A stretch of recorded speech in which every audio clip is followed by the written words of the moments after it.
আপনি অনুমতি দিলে আপনার রুমে ঘুমাবো। না স্বর্ণালী, তুমি তোমার রুমে গিয়ে ঘুমাও। স্বর্ণালী আমার কথা শুনে কান্না করতে শুরু করে দিল। আমি তার কান্না দেখে অবাক হয়ে গেলাম। আমি স্বর্ণালীকে বললাম, দেখো, এই বাড়িতে তুমি আর আমি ছাড়া কেউ নেই, একদম খালি বাসা। কেন বুঝতেছ না? আমরা বড় হয়েছি, তুমি যাও তোমার রুমে গিয়ে ঘুমাও। তখন স্বর্ণালী আরো জোরে কান্না শুরু করে দিয়েছে। আমি তার কান্না দেখে আমার রুমে থাকতে দিলাম। স্বর্ণালী কাঠে আর আমি সোফাতে ঘুমাতে গেলাম। কিন্তু রাত যখন গভীর হলো তখন দেখলাম স্বর্ণালী আমার সোফাতে এসে পড়েছে। আমি ঘুমের ভান করে শুয়েছিলাম, কিন্তু এই রাতে স্বর্ণালী আমার সাথে যা করেছিল তা শুনলে বন্ধুরা তোমরা ঠিক থাকতে পারবা না। তাহলে বাকিটা গল্পতেই বলছি। আমার নাম অনিল। আমি কলেজে পড়তাম। আমি পড়াশোনায় খুব ভাল ছিলাম, কিন্তু আমার বাড়ির অবস্থা ততটা ভাল ছিল না। আমাদের পরিবারে শুধু আমি আর আমার মাই ছিলাম। বাবা আমার ছোটবেলাতেই মারা যান। আমার মা লোকেদের কাপড় সেলাই করে অনেক কষ্টে আমাদের সংসার চালাতেন। আমি বুঝতে পারতাম যে মায়ের সাহায্যের প্রয়োজন। তাই একদিন আমি সিদ্ধান্ত নিলাম যে আমি টিউশনি পড়ানো শুরু করব। এই কথাটা যখন আমি আমার স্যারকে জানালাম, তখন স্যারের খুব ভাল লেগেছিল। তিনি আমাকে অনেক সাপোর্ট করেছিলেন। তার কারণে আমি টিউশন পেয়ে যাই আর পড়াতে শুরু করি। আমি দুপুর ৩টার সময় ফ্রি হয়ে যেতাম। তারপরে বিকেল ৪টা বাজলেই সবার বাড়িতে গিয়ে তাদেরকে ১ ঘন্টা করে টিউশনি পড়াতাম। আমার মা খুব খুশি হয়েছিলেন, কারণ এর কারণে আমাদের সংসারের অবস্থা কিছুটা ভালো হয়েছিল। এভাবেই দিন চলতে লাগল। একদিন আমার স্যার আমাকে বলতে লাগল যে, বাবা, আমার একটাই মেয়ে, ক্লাস 10-এ পড়ে, তুমি যদি ওকে পড়াও তাহলে আমার খুব উপকার হয়। স্যারের কথা শুনে আমি খুব অবাক হয়েছিলাম, কেননা তিনি তো নিজেই একজন টিচার। তিনি তো নিজের মেয়েকে নিজেই পড়াতে পারেন। কিন্তু স্যার বলতে লাগলেন যে আমার মেয়ে খুব দুষ্টু, আমার কাছে পড়তেই চায় না। যদি তুমি আমার মেয়েকে লেখাপড়া করাও তাহলে আমি তোমাকে অনেক টাকা বেতনও দেব। তার কথা শুনে আমি খুশি হয়ে গেলাম, কেননা আমি জানতাম তিনি খুব বড়লোক। তিনি অনলাইনে নিজের একটা বিজনেস চালান, যার কারণে তিনি আমাকে অনেক ভালো টাকা দিতে পারবেন। তাই আমি টিউশন পড়াতে রাজি হয়ে গেলাম। আমি স্যারকে বলে দিলাম যে, ঠিক আছে স্যার, ২-১ দিনের মধ্যেই আমি আপনাদের বাড়িতে চলে আসব। কিন্তু স্যার বললেন, তুমি আজ থেকেই আমার মেয়েকে পড়ানো শুরু করো। যখন আমার কলেজ ছুটি হল তখন আমি স্যারের বাড়িতে চলে গেলাম। তিনি আমাকে ড্রয়িং রুমে বসালেন আর বললেন, আমি এখনই মেয়েকে পাঠিয়ে দিচ্ছি।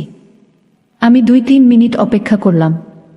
এরপরে তার মেয়ে যখন ড্রয়িং রুমে এলো তখন তাকে দেখে আমি খুব অবাক হয়ে গেলাম, কেননা সে এতটা সুন্দরী যে আমি নিজের চোখে বিশ্বাস করতে পারছিলাম না। আমার সামনে যে বসে আছে সে কোনো মেয়ে না, যেন কোনো পরী।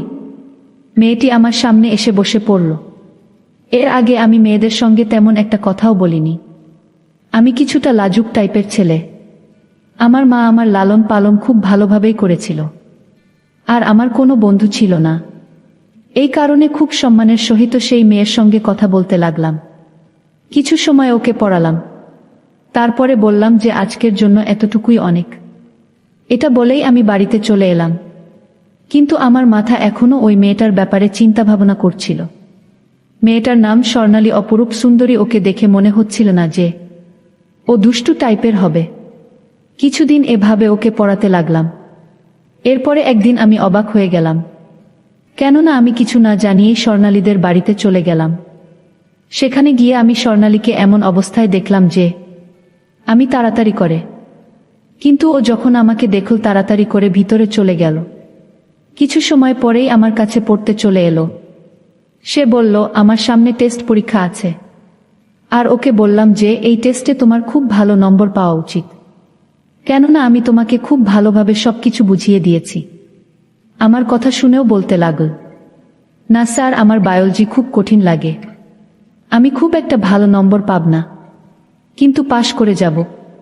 ওর কথা শুনে আমি অবাক হয়ে গেলাম, কিন্তু ওকে বললাম, চলো ঠিক আছে, কিন্তু তুমি যদি ফেল করে যাও তখন কি হবে? তখনও বলতে লাগল, তাহলে স্যার আপনি আমাকে যে কোনো শাস্তি দিতে পারেন। ওর কথা শুনে আমি হাসি দিয়ে বললাম, ঠিক আছে, যদি তুমি ফেল করো তাহলে আমি তোমাকে শাস্তি দেব। এখন আমি অপেক্ষা করতে লাগলাম কবে ও টেস্টে ফেল করে, আর আমি ওকে কোনো শাস্তি দিতে পারি। কেননা জানি না আমার স্বর্ণালীকে রাগাতে খুব ভালো লাগত। তারপরে একদিন ভগবান আমার কথা শুনে নিলেন, আরও টেস্টে ফেল হয়ে গেল। আমার মন খুশিতে নাচতে লাগল, কিন্তু আমি কপট রাগ নিজের মুখের উপর ছড়িয়ে স্বর্ণালীকে বলতে লাগলাম, এটা তুমি কি করে ফেলেছ? আমি তোমাকে এত ভালোভাবে পড়িয়েছি, কিন্তু তবুও তুমি টেস্টে ফেল করে গেলে। ও বলতে লাগলো, স্যার আপনি আমাকে যে শাস্তি দেবেন আমি মাথা পেতে নেব। আপনি আমাকে যা কিছু পড়িয়েছিলেন আমি সব কিছু ভুলে গেছি। কি করব, আমার বায়োলজি খুব কঠিন বলে মনে হয়। ওর সরল মনে আমাকে বলল। আমি তাকে বললাম, তোমাকে আগে কি বলেছিলাম মনে আছে? ও বলতে লাগল, আপনি আমাকে এটাই বলেছিলেন যে আমি যদি টেস্ট ভালোভাবে না দিই আর ফেল করি তাহলে আপনি আমাকে শাস্তি দেবেন। আমি ওকে বললাম, ঠিক আছে, তাহলে তোমার কি শাস্তি চাই? ও বলতে লাগল, আপনি আমাকে যে শাস্তি দেবেন। আমি একজোর দিকে তাকালাম। আমরা দুজন ছাড়া এখানে কেউ নেই। আমার সাথে এত সুন্দরী মেয়ে ছিল, আর তার সৌন্দর্যতা দেখে আমার মন বিগ্রতে লাগল। অদ্ভুত অদ্ভুত চিন্তা আমার মাথায় আসছিল, যেন আমার উপরে শয়তান ভর করেছে। আমি ওকে আস্তে করে বললাম, ঠিক তুই এইদিকে আসো, আমি তোমাকে শাস্তি দিতে চাই। স্বর্ণালী খুবই সরল মনে আমার কথা মেনে নিল, আমার পাশে এসে বসে পড়ল। আমি ওকে জিজ্ঞেস করলাম, তোমার বয়স এখন কত? ও বলতে লাগলো যে আমার বয়স তো 15 বছর। স্বর্ণালী 15 বছরের আর আমি 21 বছরের। আমি ওকে বললাম, আমি তোমাকে যে শাস্তি দেব তুমি কি তোমার বাড়ির লোককে সেই শাস্তির কথা বলে দেবে? ও বলতে লাগলো, না স্যার, আমি আমার শাস্তির কথা কেন বলবো? যদি এটা বাবাকে বলি তাহলে বাবা তো আমার উপর আরও রেগে যাবে। কেননা আপনার পড়ানোর পরেও আমি আমার পড়ার দিকে ধ্যান দিতে পারিনি। আমি চুপ করে রইলাম। আমার মাথায় বাজে চিন্তা আসছিল, কিন্তু আমার মন এটা করতে আমাকে নিষেধ করেছিল। কোথাও না কোথাও আমার মায়ের দেওয়া শিক্ষা আর সমাজ সংস্কার আমাকে থামিয়ে দিয়েছিল। এই কারণে আমি সিদ্ধান্ত নিয়ে ওকে বললাম যে না, আমি আজকে তোমাকে সাজা দেব না, কিন্তু এরপরে যদি তুমি কখনো কোনো পরীক্ষা এরকম কোনো ভুল করো আর ফেল করে যাও তাহলে আমি তোমাকে নিশ্চয়ই শাস্তি দেব। আজকের মতো তোমাকে মাফ করে দিলাম। এই কথা শুনে ও খুব খুশি হয়ে গেল, আর আমি আবার ওকে লেখাপড়া করাতে লাগলাম। একদিন আমি কলেজ থেকে ফিরছিলাম, তখন রাস্তায় স্যারের সঙ্গে আমার দেখা হলে তিনি আমার কাছে এসে আমাকে বলতে লাগলেন, তোমার সঙ্গে আমার কিছু কথা আছে। আমি স্যারকে বললাম, স্যার, আমি বিকেলে যখন আপনার বাড়িতে আসব তখন আপনার আমাকে যা বলার আছে সেটা বলে দিবেন। এভাবে আমি বিকেলে স্যারের বাড়িতে গেলাম, কিন্তু তখন স্যার ব্যস্ত ছিলেন। কিছু সময় পরে স্যার বলতে লাগলেন, আমি তোমার সাথে স্বর্ণালীর ব্যাপারে কথা বলতে চাই। এটা শুনে আমি হতবাক হয়ে গেলাম যে হঠাৎ করে স্বর্ণালীকে নিয়ে আমার সাথে কি কথা বলবেন। কিন্তু স্যার বলতে লাগলেন যে অনিল, আমি চাই স্বর্ণালী কয়েকদিন তোমাদের বাড়িতে থাক। স্যারের এই কথা শুনে আমি তো হতবাক হয়ে গেলাম যে তিনি এরকম কেন চান। স্যার বলতে লাগলেন, অনিল, আমি তোমাকে খুব বিশ্বাস করি, তুমি খুব ভালো ছেলে, তাই আমি চাই আমার মেয়ে তোমাদের বাড়িতে থাকুক। কেননা কিছু কাজে আমার শহরের বাইরে যেতে হবে, কিন্তু শহরে আমার কেউ নেই যার কাছে আমি নিজের মেয়েকে রেখে যেতে পারি, আর ওর পরীক্ষাও চলছে। আমি ভেবে দেখেছি যে তুমি ওকে পড়াও, সেই কারণেই ওকে তোমাদের বাড়িতে রেখে যাওয়াই ভালো হবে। তোমাদের বাড়িতে তোমার মা আছে, তিনি এর খেয়াল রাখতে পারবে। আমি স্যারের কথা শুনে অবাক হয়ে চিন্তায় ডুবে গেলাম যে আমি কি সিদ্ধান্ত নেব। যাই হোক, আমি স্যারকে বলে দিলাম যে এর কোনো ব্যাপার না, আমি আপনার মেয়েকে আমাদের বাড়িতে পড়িয়ে দেব। কিন্তু ভিতরে ভিতরে আমার মন খুব ধুকপুক করছিল। আমি অনেক কষ্টে এই সিদ্ধান্ত নিয়েছিলাম। আমি ভাবছিলাম এটা কিভাবে সম্ভব হবে যে আমি স্বর্ণালীকে আমাদের বাড়িতে দেখেও কিভাবে আমার মনকে আটকে রাখব। এত সুন্দরী মেয়ে আমার বাড়িতে থাকতে চলেছে। তারপরে আমি মায়ের কথা ভাবলাম, তিনি তো বাড়িতে থাকবেন, আমি ওকে আমার মায়ের কাছে ঘুমোতে দেব। এটা ভেবেই আমি স্যারকে হ্যাঁ বলে দিলাম। এরপরে স্যার স্বর্ণালীকে তাড়াতাড়ি রেডি হতে বললেন। স্বর্ণালী নিজের সাথে একটা ছোট ব্যাগও নিয়েছিল। স্বর্ণালী খুব খুশি হয়েছিল। স্যার স্বর্ণালীকে বলতে লাগলেন, দেখ মা, তুই তো টিচারকে বিরক্ত করবি না, ইনি তোকে পড়াবেন আর এনার মা তোর খেয়াল রাখবেন। আমি এদের উপর খুব ভরসা করি, কিন্তু আমি ভয় পাচ্ছি যে তুই টিচারকে বিরক্ত করবি। এই কারণেই আমি চাই তুমি তাকে বিরক্ত করবে না, আর পড়াশোনা ঠিকভাবে করিস। স্বর্ণালী বলতে লাগল, ঠিক আছে বাবা, স্যারকে অভিযোগ করার সুযোগ আমি কখনোই দেব না, আর স্যারকে বিরক্ত করব না। এভাবেই আমি স্বর্ণালীকে আমাদের বাড়িতে নিয়ে এলাম। আমার কাছে কোনো গাড়ি তো ছিল না। আমি আমার মোটর সাইকেলের পিছনে স্বর্ণালীকে বসিয়ে ওর ব্যাগ স্বর্ণালীকে মোটর সাইকেলে করে বাড়িতে নিয়ে আসলাম। মা যখন দেখলেন তখন খুব অবাক হয়ে গেলেন। আমি মাকে সমস্ত কথা বললাম। মা আমাকে বললেন, এদিকে আয় বাবা, তোর সাথে আমার কিছু কথা আছে। আমি মায়ের রুমে গেলে মা বলতে লাগলেন, বাবা তুমি এটা কি করে ফেলেছিস? তুই জানিস তো তোর কাকাতো বোনের বিয়ে আছে, যেখানে আমাকে যেতেই হবে। তারা অন্য শহরে থাকে, তাই আমি 4-5 দিনের আগে সেখান থেকে আসতে পারবো না। আর এদিকে তুই এখন স্বর্ণালীকে নিয়ে এসে পড়েছিস। ও একা এখানে থাকবে কিভাবে? মায়ের কথা শুনে ভাবলাম, আমি তো ভুলে গেছিলাম যে তার তো একটা বিয়েতে যেতে হবে। এখন আমি কি করব?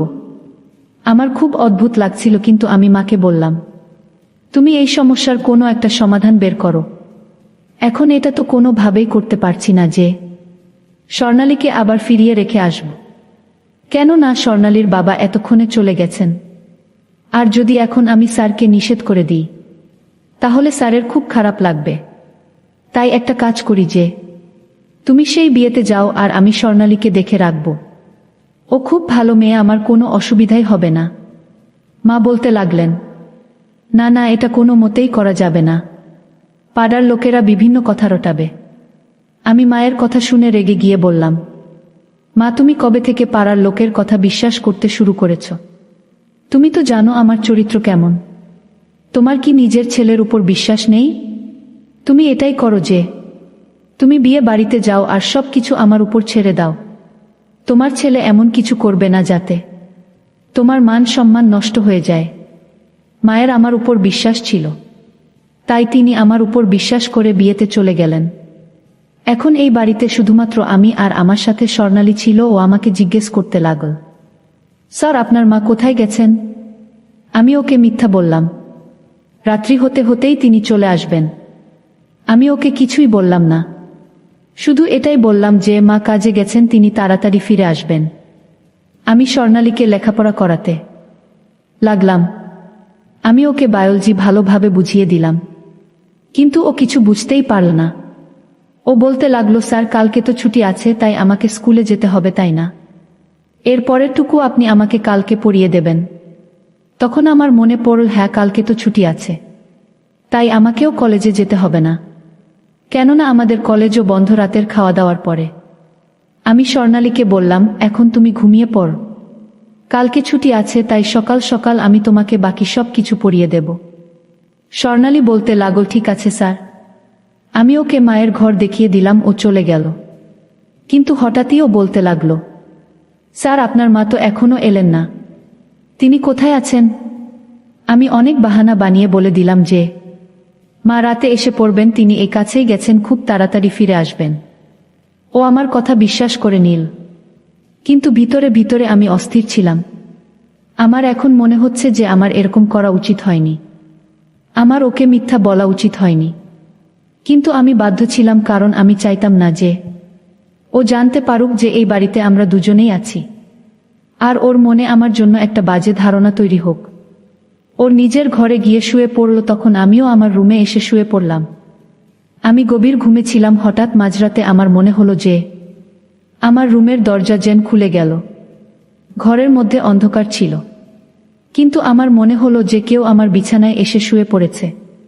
এসব ভেবে আমার খুব ভয় লাগছিল, কিন্তু হঠাৎ আমার স্বর্ণালীর কথা মনে পড়ল। আমি তাড়াতাড়ি করে আমার ঘরের হালকা লাইটটা অন করে দিলাম, কিন্তু যখনই আমার নজর স্বর্ণালীর উপর পড়ল, তখন আমি হতভম্ব হয়ে গেলাম। আমার বিছানায় স্বর্ণালী শুয়েছিল। আমি বললাম, স্বর্ণালী এটা কেমন ব্যাপার? তুমি এখানে কেন এসেছো? নিজের ঘরে যাও। ও বলতে লাগলো, স্যার খারাপ কিছু মনে করবেন না, কিন্তু আমার অন্ধকার আর একা ঘুমানোর অভ্যাস নেই। আমি কখনো একলা ঘুমাইনি, আমি বাবার ঘরে ঘুমাই।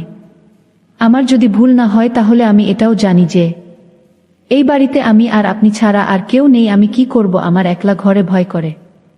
আমি একলা ঘুমাতে পারি না। সেই কারণেই আমি আপনার রুমে চলে এসেছি। ওর কথা শুনে মনে হচ্ছিল এ কেমন মেয়ে যে আমার ঘরে থাকতে লজ্জা করছে না। আমি ওকে বললাম, স্বর্ণালী, তুমি এতটা ছোট না যে তুমি বুঝতে পারবে না। এখন কি আমার তোমাকে এটা বোঝাতে হবে যে আমাদের দুজনের এক ঘরে থাকা সম্ভব না? ও বলতে লাগল, আমি জানি, কিন্তু আমি কখনো একলা ঘুমাইনি। আমি ঘুমানোর চেষ্টা করছিলাম, কিন্তু আমার খুব ভয় করছে। তাই আমি খুব বাধ্য হয়েই আপনার ঘরে এসেছি। আমি ভেবেছিলাম একা ঘরে ঘুমোবো না, বরং চুপচাপ শুয়ে পড়ি। এটা বলেই ও কান্না করতে শুরু করে দিল। ওর কান্নার আওয়াজ আমাকে অস্থির করে দিল। আমি বললাম, আচ্ছা চুপ করো।